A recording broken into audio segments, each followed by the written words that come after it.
श्रीराम समर्थ. संतांनीच भगवंताला सगुणात आणले. सर्वात अर्पण भक्ती श्रेष्ठ आहे. पूजा करताना मी तुझा दास आहे असे म्हणावे, म्हणजे प्रेम येते.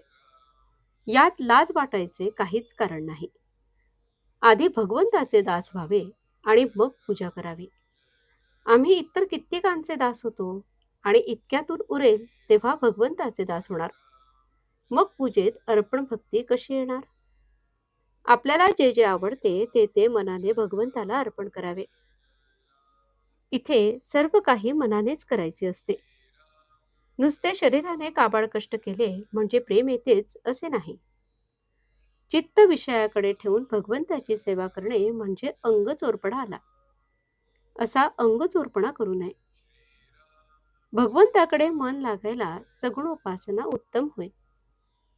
सर्व लोक या ना त्या रूपाने सगुणाचीच उपासना करणारे असतात.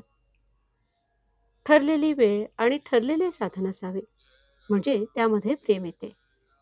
आपण ज्याची उपासना करतो तो तरी सगुणामध्येच असतो ना, म्हणून त्याला सुद्धा मग ती सवय लागते.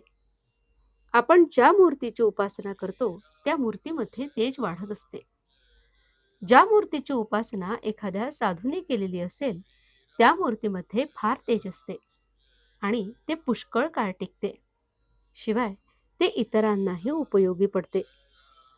जगाचे खरे स्वरूप कळण्यासाठी सगुण उपासनाच कारणीभूत आहे. सर्व भोग भोगून काळजी नसणे हे उपासनेचे खरे मर्म आहे. उपासनेचे तेज कसे झळकले पाहिजे, हे तेज फार विलक्षण असते. पैशाचे किंवा विद्वत्तेचे तेज तितके नसते. ज्याच्या मागे उपासनेचा जोर आहे तोच जगात खरे काम करतो. एक बाई डोळे झाकून बसली म्हणजे तिला एक देवी दिसे. त्या बाईशी देवी बोलत असे आणि प्रपंचातल्या वगैरे सर्व गोष्टी कशा कराव्यात हे सांगत असे. परंतु बाईने ध्यान करणे सोडून दिल्याने तिला देवी दिसणे बंद झाले. तसेच एक मुलगा डोळे झाकून बसला म्हणजे त्याला पांढरी दाढी असलेला एक साधू दिसे. कसे वागावे, काय करावे वगैरे सर्व गोष्टी तो त्या मुलाला सांगत असे. परंतु मुलाने ध्यान करणे सोडून दिले आणि तो दाढीवाला दिसेनासा झाला. या गोष्टींचा अर्थ असा की आपल्याला सांभाळणाऱ्या शक्ती आपल्या मागे असतात. त्यांची उपासना आपण सोडू नये. भगवंताला सगुणामध्ये आणला हा संतांचा आपल्यावर फार मोठा उपकार आहे. संतांनी आपल्याला सांगितले की ही दृश्य मूर्ती तुझी आहे. तुला हव्या असणाऱ्या सर्व वस्तू देणारा भगवंत तूच आहे.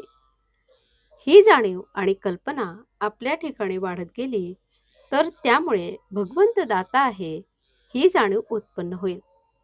भगवंत दाता आहे, तो माझ्या मागे आहे, तो माझ्या सुखाचा आधार आहे, तो माझे कल्याण करणारा आहे, ही जाणीव झाली की जे मिळाले ते भगवंताच्या इच्छेनेच मिळाले ही भावना होऊन आहे त्या परिस्थितीमध्ये समाधान टिकेल.